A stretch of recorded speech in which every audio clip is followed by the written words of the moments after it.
আসসালামু আলাইকুম সবাইকে। আশা করছি আপনারা সবাই ভালো আছেন। লাইফস্টাইল উইথ বউ শাশুড়ি পেজের পক্ষ থেকে আপনাদেরকে জানাচ্ছি স্বাগতম।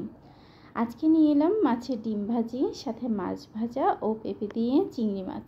প্রথমেই মাছের ডিম ভাজির জন্য আমি একটি কড়াইয়ের মধ্যে একটু বেশি করে তেল দিয়ে তাতে পেঁয়াজ কুচি দিয়ে দিলাম 1 কাপের মতো, দিয়ে সেটাকে আমি নাড়তে থাকবো। আর এইটা একটু নরম হওয়া পর্যন্ত আমি তেলে ভাজতে থাকবো। যখন একটু নরম হয়ে আসবে তখন আমি বাকি মশলাগুলো দিব। আর এদিকে আমার মাছ ভাজা হয়ে গেছে।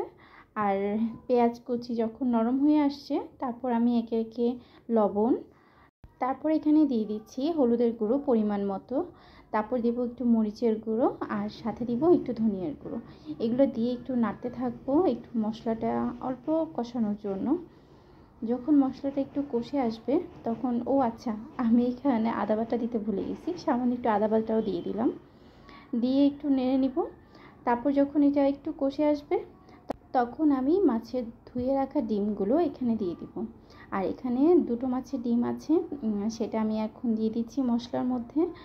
দিয়ে আমি এটাকে একটু ভেঙে নিব স্প্যাচুলার সাহায্যে।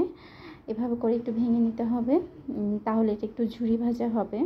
আচ্ছা, আরেকটি কথা, এখন কিন্তু খুব গরম পড়েছে, সো যতটুকু সম্ভব বাসার ভেতরে থাকবেন। আর বেশি করে পানি খাবেন এবং শরবত খাবেন, যেন শরীর ডিহাইড্রেট না হয়ে যায়। আর এদিকে আমার ডিম ভাজা হচ্ছে, এই যে একটু সাদা সাদা হয়ে আসছে ডিমগুলো।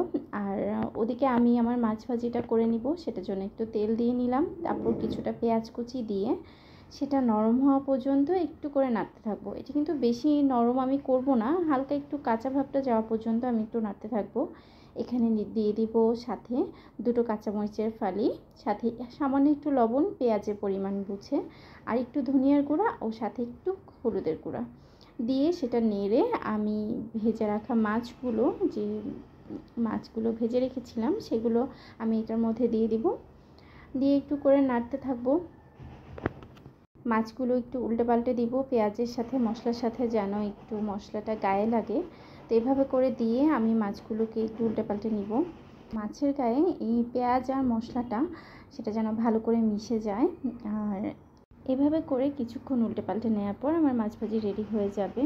আর এদিকে আমি ডিম ভাজার মধ্যে কয়েক টুকরা মরিচের ফালি দিয়ে দিলাম, দিয়ে আমি এটা হালকা পাতলা একটু নেড়ে চেড়ে আমি এটাকে নামিয়ে নিব। আমার ডিম ভাজা রেডি হয়ে গেছে বাস।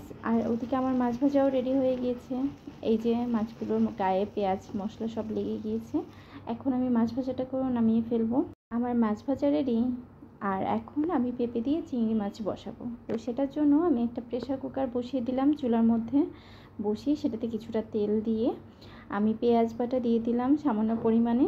আর সেটাকে আমি একটু নেড়ে নিব, নেড়ে চেড়ে যখন পেঁয়াজটা একটু কষে আসবে তখন সেখানে আমি লবণ, তারপর হলুদের গুঁড়া, তারপর আমি দিচ্ছি মরিচের গুঁড়া ও সাথে দিচ্ছি ধনিয়ার গুঁড়া। এগুলো কিন্তু নর্মাল রান্নাবান্না এবং এগুলো কিন্তু সবাই জানে। এখন একটু পানি দিয়ে এটা মশলাটা কষিয়ে নিব ভালো করে। মশলাটা যখন কষে আসবে তখন আমি এখানে পেঁপে দিয়ে দিচ্ছি। আর পেঁপেটা দিয়ে একটু নেড়ে নিব এইটা মশলা কষানো পর্যন্ত। আর এই যে মশলা কষানো হোক, আর এখানে আমার ভাজি তো রেডি, আপনাদেরকে দেখিয়ে দিচ্ছি ভাজিটা কেমন হয়েছে দেখতে। দেখুন কত সুন্দর একটা কালার এসেছে। আর ওদিকে আমার পেঁপের এটাও রেডি হয়ে গিয়েছে, পেঁপের মশলাটাও কষে গিয়েছে ভালো করে। আর এখন আমি এই পেঁপেটাকে আমি একটু পরিমাণ মতো পানি দিয়ে আমি ঢাকনা লাগিয়ে দিচ্ছি। আমি 2 থেকে 3টা সিটি দিব, দিলে আমার পেঁপেটা রেডি হয়ে যাবে। আর এদিকে পাশের চুলায় একটা পাতিল বসিয়ে সেখানে আমি সামান্য একটু তেল দিয়ে নিচ্ছি। আর যে চিংড়ি মাছগুলো সেগুলো একটু হালকা করে ভেজে নিচ্ছি হলুদ আর লবণ দিয়ে। আর এভাবে করে দিলে চিংড়ি মাছের যে ফ্লেভারটা সেটা পেঁপের মধ্যে ভালোভাবে আসবে। আর আমি যদি একসাথে পেঁপের সাথে প্রেসার কুকারে দিয়ে দিতাম তখন কিন্তু সেটা ভালো আসতো না ঘ্রাণটা। আর এই যে আমার পেঁপে রেডি হয়ে গিয়েছে, আমি এটা ঢেলে নিলাম পাতিলে, তারপর 2টো কাঁচামরিচ ফালি করে দিয়ে দিলাম।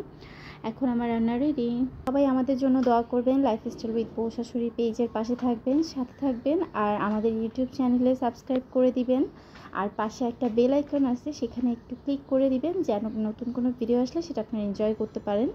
আর এই যে আমার রান্না শেষ, এখন 1 গ্লাস ঠান্ডা শরবত খেয়ে আমি আমার ক্লান্তি দূর করে নিব। সবাই ভালো থাকবেন, আল্লাহ হাফেজ, আসসালামু আলাইকুম সবাইকে।